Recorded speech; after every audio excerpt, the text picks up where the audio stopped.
War, इस word से तो काफ़ी फेमिलियर होंगे आप, क्योंकि इस पूरे प्लैनेट में शायद ही कोई कंट्री होगी जो कभी किसी वॉर का हिस्सा ना रही हो, डायरेक्टली और इनडायरेक्टली। इनफैक्ट कुछ कंट्रीज का को ओरिजिन ही वॉर से हुआ। लेकिन जब आप वॉर में जाते हो और वहाँ पे जीत जाते हो, तब आपके पास दो ऑप्शन रहते हैं कि आप अपोनेंट वाले को वहीं गोली मार दो या आप उसे वॉर प्रिजनर बना लो, युद्ध बंदी, ताकि बाद में जो अपोनेंट कंट्री है उस पर प्रेशर डाला जा सके किसी ट्रीटी को साइन करने के लिए जो दूसरी कंट्री को बेनिफिशियरी हो। अब जब भी कोई कंट्री एक अपोनेंट कंट्री के सोल्जर्स को गिरफ्तार करती है इन वॉर, तो उस दौरान कुछ सेट ऑफ रूल्स होते हैं जो उस कंट्री को फॉलो करने होते हैं। जैसे कुछ ह्यूमन राइट्स जो उन वॉर प्रिजनर्स को दिए जाते हैं जब वो उनकी जेल में रहते हैं। इन सारे सेट ऑफ रूल्स के होने के बावजूद भी वॉर क्राइम्स तो होते हैं। इनको छुपाने की कोशिश भी बहुत की जाती है। जिनके सामने आ गए उनसे बड़ा हैवान कोई नहीं, और जिनके नहीं आए उनसे बड़ा देवता कोई नहीं। इन्हीं वॉर क्राइम्स में से एक क्राइम है रशियन स्लीप एक्सपेरिमेंट, यूएसएसआर का वो रूप जो आप कभी जानते भी नहीं होंगे। एंड रशियन स्लीप एक्सपेरिमेंट इतना टॉर्चरस है कि कई लोग तो आज भी ये मानने से इनकार करते हैं कि रशियन स्लीप एक्सपेरिमेंट कभी हुआ ही नहीं था। तो आइए जानते हैं आज के इसके बारे में। So welcome back to the show, that is the crimson moon and you are watching the Russian sleep experiment. 1945 world war 2 अपने अंतिम पड़ाव पे था और उस समय जर्मनी अपने सबसे बुरे दौर से गुजर रहा था। एडोल्फ हिटलर सिर्फ एक नाम बन चुका था और वहीं जापान अभी हाल ही में हुए एटॉमिक हमले से उभर रहा था। इन सब के बीच उस समय का रशिया यानी कि यूनियन सोवियत संघ, जो कि एक कोल्ड वॉर में था यूएसए के साथ, उसके साइंटिस्ट के ऊपर कुछ एक भूत सवार था कि उन्हें कैसे भी करके अपने सोल्जर्स की स्लीप डिप्राइव कंडीशन को सही करना है ताकि वॉर में वो जितना कम सो पाएँ और ज़्यादा काम कर पाएँ। इसी को देखते हुए कुछ रशियन साइंटिस्ट आगे आए अपनी एक रिसर्च को लेके कि उन्होंने एक गैस ढूंढ निकाली है जो एक इंसान को मारेगी तो नहीं, लेकिन उसे 30 दिन तक बिना सोए जिंदा रखेगी। लेकिन ये गैस अभी एक्सपेरिमेंटल फेज में थी।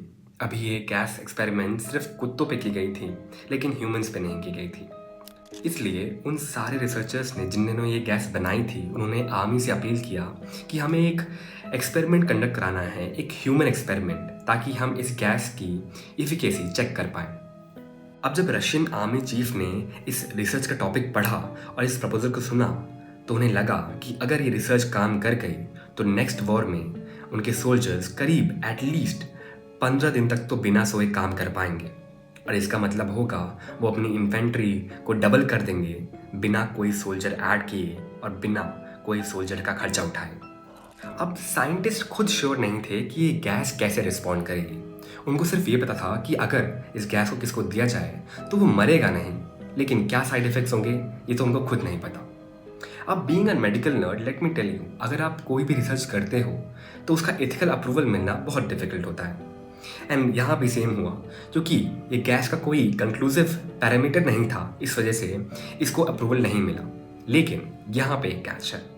वो आर्मी चीफ जो था जिसने ये प्रपोजल सुना था, उसने कहा कि अप्रूवल इसलिए नहीं मिल रहा है because you are asking for cadets who are belonging to our country.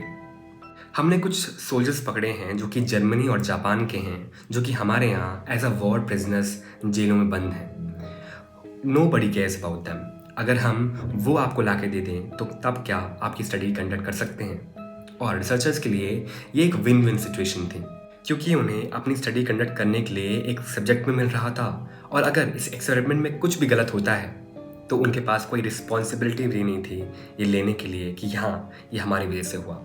अब इसके बाद रशियन वॉर कैंप से करीब 5 वॉर क्रिमिनल्स उठाए गए और उन्हें 2 ऑप्शन दिए गए कि एक एक्सपेरिमेंटल स्टडी है जिसमें आपको बिना सोए करीब 30 दिन तक जागना है। अगर आप इसके लिए हाँ कहते हो तो एक्सपेरिमेंट ख़त्म होते ही हम आपको घर छोड़ देंगे, और ना करते हो तो रशिया के खिलाफ साजिश करने और रशियन सोल्जर्स को मारने के लिए आपको अभी गोली मार दी जाएगी। वो कहते हैं ना, मरता क्या ना करता। तो इसीलिए सारे सोल्जर्स ने इसके लिए हामी भर दी। उन रिसर्चर्स ने उन सारे सोल्जर्स को एक एयर टाइट चैम्बर में डाला जहाँ पे 2 पाइप लगी हुई थी। एक पाइप थी ऑक्सीजन की और दूसरी पाइप थी उस मिस्टीरियस गैस की जो उन साइंटिस्ट ने बनाई थी। साइंटिस्ट क्लोजली मॉनिटर कर रहे थे ऑक्सीजन कंजप्शन को, ताकि उन्हें पता लगता रहे कि अभी सारे सोल्जर्स चैम्बर के अंदर जिंदा हैं। चैम्बर के अंदर सब कुछ था। पढ़ने के लिए किताबें थीं, खाने के लिए खाना था और ऑफ कोर्स एक वॉशरूम भी था, सिवाय एक गद्दे के, क्योंकि इस एक्सपेरिमेंट का बेसिक ही यही है कि आपको सोना नहीं है करीब 30 दिन तक। पहले 5 दिन तक तो सब नॉर्मल था। सोल्जर्स आराम से अपना ब्रेकफास्ट किया करते, टाइम पास करने के लिए किताबें पढ़ा करते, आपस में बात किया करते और ऐसा कुछ भी एबनॉर्मल नोटिस नहीं किया गया। लेकिन 5वें दिन के बाद धीरे धीरे सोल्जर्स डिप्रेशन में जाने लगे। वो आपस में अपने ट्रॉमेटिक एक्सपीरियंस शेयर करने लगे। जैसे फॉर एग्जांपल एक सोल्जर ने अपने सेलमेट्स को ये बताया कि इस वॉर के दौरान उसने एक माइनर लड़की का रेप किया। नाउ ये बात पहले उसने उनसे कभी नहीं कही थी, ना तो इसने ये बात किसी और को बताई थी। ये आज ही हुआ था जब वो इस स्लीप डिप्राइव्ड कंडीशन में था। उनके अंदर के राज बाहर आने लगे थे। वो आपस में शेयर करने लगे कि कैसे वो इस वॉर के टाइम पे इस मुश्किल घड़ी में अपनी फैमिली को अकेला छोड़ाए और कैसे अब वो उन्हें दोबारा कभी नहीं देख पाएंगे। अब ये चीज़ इस एक्सपेरिमेंट का एक डार्क टर्न लेने की एक स्टार्टिंग थी। धीरे धीरे करके ये सारे सोल्जर्स जो चैम्बर में बंद थे वो एग्रेसिव होने लगे। छोटी छोटी बातों पे लड़ना, छोटी छोटी बातों पे नाराज़ हो जाना और करीब 2 दिन बाद ये लोग एक दूसरे से बात करना एकदम बंद कर देते हैं। ये एक एक कोना पकड़ लेते हैं और उसी कोना में अपनी ही परछाई से बात करने लगते हैं और धीमी धीमी आवाज़ में एक ही चीज़ दोहराने लगते हैं। इन्हें लगता है कि अगर ये आपस में लड़ेंगे, एक दूसरे के खिलाफ हो जाएंगे, तो ये रिसर्चर्स का विश्वास जीत पाएंगे और जल्दी घर जा पाएंगे। And this was their biggest mistake. 8वां दिन आते आते अब वो सब लोग फिजिकली लड़ना स्टार्ट कर दिए थे, ये दिखाने के लिए कि हम रिसर्चर के साइड हैं, हम रशिया के साइड हैं, ताकि हमें जल्दी छोड़ दिया जाए। पहले तो रिसर्चर को लगा कि this is a effect of gas, but धीरे धीरे जब उन्होंने गैस की इंटेंसिटी भी कम की, लेकिन तब भी कोई इम्प्रूवमेंट नहीं आया, सो उस गैस की इंटेंसिटी नॉर्मल पे की। एंड देन दे कंक्लूडेड कि this is because of sleep deprivation. लेकिन 9th डे आते आते एक सोल्जर्स गेट के पास खड़ा होकर जोर जोर से चिल्लाने लगा। वो इतनी तेज चिल्ला रहा था कि ये वॉइस चैम्बर के बाहर तक आ रही थी। लेकिन करीब 2 घंटे तक चिल्लाने के बाद उसकी आवाज़ धीरे धीरे बैठ सी गई थी। लेकिन जब रिसर्चर्स ने चेक किया तो पता लगा कि उसने आवाज़ निकालना बंद नहीं किया था, उसके वोकल कॉर्ड्स डैमेज हो गए थे, उसके मुंह से खून आ रहा था। अब उसके वोकल कॉर्ड्स डैमेज हो गए थे, वो कभी बोल ही नहीं पाता। और लेकिन वो अब भी बोलने का ट्राई कर रहा था, जो कि धीमी धीमी आवाज़ में उसके मुंह से बाहर निकल रहा था। लेकिन this was not the shocking part of this story. जो बाकी के लोग उस सोल्जर के साथ उस चैम्बर में थे, उन्हें कोई परवाह नहीं थी उसकी। उनका एक साथी जमीन पर पड़ा हुआ अपने मुंह से खून फेंक रहा था, लेकिन उनके माथे पर एक भी चिंता की शक्ल नहीं थी। वो बस एक कोने में बैठे बैठे कुछ कुछ बड़बड़ा रहे थे। उन्हें कोई परवाह नहीं थी कि वो उनका साथी अब सिर्फ मरने के कगार पे है। ऐसा मानिए उनके अंदर दया की कोई भावनाएं, इंसानियत की कोई अंश बचा ही नहीं था। उन्हें कोई परवाह नहीं थी कि वो जिए या मरे। वो बस एक कोने में बैठे बैठे अपनी ही परछाई से बात किए जा रहे थे और कुछ कुछ बड़बड़ाए जा रहे थे। अब इसी के 2 घंटे बाद एक दूसरा सोल्जर उठता है और वो भी उसी मैनर में जोर जोर से चिल्लाता है और एक एंड पे आके अपनी आवाज़ खो देता है। ये सब होने के बावजूद भी सब लोग उसी कमरे में एकदम शांत माइक्रोफोन के सामने कुछ कुछ बड़बड़ा रहे थे। लेकिन कुछ देर बाद जो 2 लोग अपनी आवाज़ खो चुके थे, वो रैक से सारी की सारी किताबें निकालते हैं और उन्हें पेज बाय पेज फाड़ते हैं और उन पेजों को अपनी ही फीकल मैटर से लगा के उन शीशों पे चिपकाते हैं, ताकि बाहर से उन्हें कोई देख ना पाए। और जब ये शीशों पे ये सब लगा दिया गया तो अंदर से एक खुसखुसाहट की आवाज़ आना बंद हो चुकी थी। जब साइंटिस्ट ने ऑक्सीजन लेवल चेक किए ये पता करने के लिए कि आखिरकार वो सोल्जर्स अंदर जिंदा हैं भी या नहीं हैं, तो उन्हें पता लगा कि ऑक्सीजन कंजप्शन काफ़ी हद तक एलिवेटेड है। जैसे कि अंदर बैठे सारे सोल्जर्स काफ़ी हैवी एक्सरसाइज कर रहे हों। लेकिन दिस वॉज कॉन्ट्राडिक्टरी पार्ट, क्योंकि अंदर बैठे सोल्जर्स ने 3 दिन से कुछ भी नहीं किया था सिवाय सिर्फ एक जगह बैठे रहने के। अब 2-3 दिन बीत चुके थे, चैम्बर के अंदर से कोई आवाज़ नहीं आ रही थी और इस पॉइंट पे रिसर्चर ने डिसाइड किया कि अब हमें चैम्बर के अंदर जाना पड़ेगा। और इसी को देखते हुए उन्होंने चैम्बर के अंदर एक अनाउंसमेंट की कि अब हम अंदर आ रहे हैं आपके माइक्रोफोन चेक करने। आप सभी को कोऑपरेट करना है और जो कोऑपरेट नहीं करेगा उसे हम आज़ाद नहीं करेंगे इस एक्सपेरिमेंट के बाद। लेकिन जो अंदर से आवाज़ आई वो शायद ही किसी ने एक्सपेक्ट की थी। अंदर से जितने भी सोल्जर्स थे उन्होंने बहुत कामली और पेशेंटली सिर्फ एक चीज़ कही, हमें आज़ादी नहीं चाहिए, हमें गैस चाहिए, हमें स्लीपलेसनेस चाहिए, हमें ये एक्सपेरिमेंट इटर्निटी तक करना है, हम यहाँ से कहीं नहीं जाएंगे। अब जब दोबारा कोई कम्युनिकेशन स्टैब्लिश करने की कोशिश की गई तो वे सारी नाकाम रही।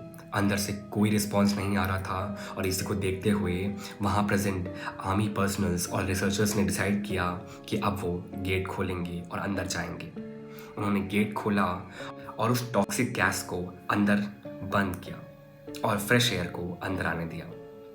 उन 5 में से 3 सर्वाइवर्स ने इसके बाद रिसर्चर के हाथ पैर जोड़ना स्टार्ट कर दिया कि हमें प्लीज़ वो गैस वापस चाहिए, हमें वो टॉक्सिक गैस वापस चाहिए। ये वो बार बार बोलते रहे। वो अब इस गैस के एकदम एडिक्ट बन चुके थे। अब उस चैम्बर में अंधेरा था इस पॉइंट तक, तो सोल्जर्स को भेजा गया अंदर। लेकिन जैसे ही रशियन सोल्जर्स अंदर गए वैसे ही जो सोल्जर्स अंदर थे एक्सपेरिमेंट के लिए वो चीखने चिल्लाने लगे। और जो रशियन सोल्जर्स ने अंदर देखा वो किसी भयानक सपने से कम नहीं था। उन्होंने देखा कि जो फूड राशन है वो 5वें दिन के बाद टच ही नहीं किया गया है। उस चैम्बर के ज़मीन पे जगह जगह मीट के टुकड़े पड़े हुए हैं और वो मीट के टुकड़े उस फूड राशन से नहीं थे बल्कि उन सोल्जर्स के बॉडी पार्ट्स थे। कुछ बॉडी पार्ट्स थाई से गायब थे तो कुछ मसल्स चेस्ट की मसल्स थी जो चेस्ट से गायब थी।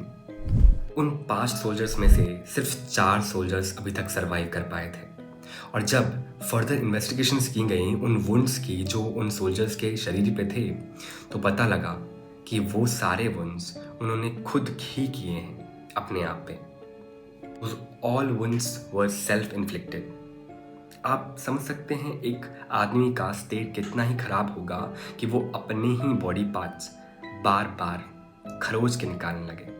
उन सारे 4 सब्जेक्ट्स जो अभी तक जिंदा थे उन्होंने अपने खुद के कमर के नीचे के सारे हिस्से खरोच के निकाल दिए थे। अभी तक लंग्स, हार्ट, डायफ्राम ये सब ज़रूरी चीज़ें वो तो इंटैक्ट थी, लेकिन ऊपर के भी सारे ऑलमोस्ट सारी जगह की स्किन रिमूव कर दी गई थी, वो भी खुद से। ये इसलिए पता लगा क्योंकि उनके ही स्किन के टुकड़े उनके ही नाखून में मिले। कुछ की हालत तो इतनी ख़राब थी कि आप उनके लंग्स देख सकते थे उनकी रिब्स केज के थ्रू। वो इतने बीमार थे कि उन्होंने ज़िंदा रहने के लिए अपना ही फ्लैश खा लिया था instead of taking that food that was provided. Unfortunately in सारे सब्जेक्ट्स जिनको उस चैम्बर से बाहर निकाला गया था वो या तो पोस्ट ऑपरेटिव प्रोसीजर्स में सरवाइव नहीं कर पाए या वो मिलिट्री के द्वारा मार दिए गए क्योंकि वो काफ़ी अनकंट्रोल्ड हो गए थे। इवन दो इस केस की सारी इंफॉर्मेशन आज इंटरनेट पे अवेलेबल है, लेकिन स्टिल वी कांट कंक्लूड कि ये रिसर्च आखिरकार असली में हुई भी थी या नहीं। लेकिन अगर ये रिसर्च हुई थी सो हम ये कंक्लूड कर सकते हैं कि आखिरकार रशिया वर्ल्ड वॉर 2 में जीता कैसे था। I hope you liked the video. If you did, then please hit like and share subscribe button, and please also leave a comment. It helps me to keep me motivated. Thank you. See you soon. Bye.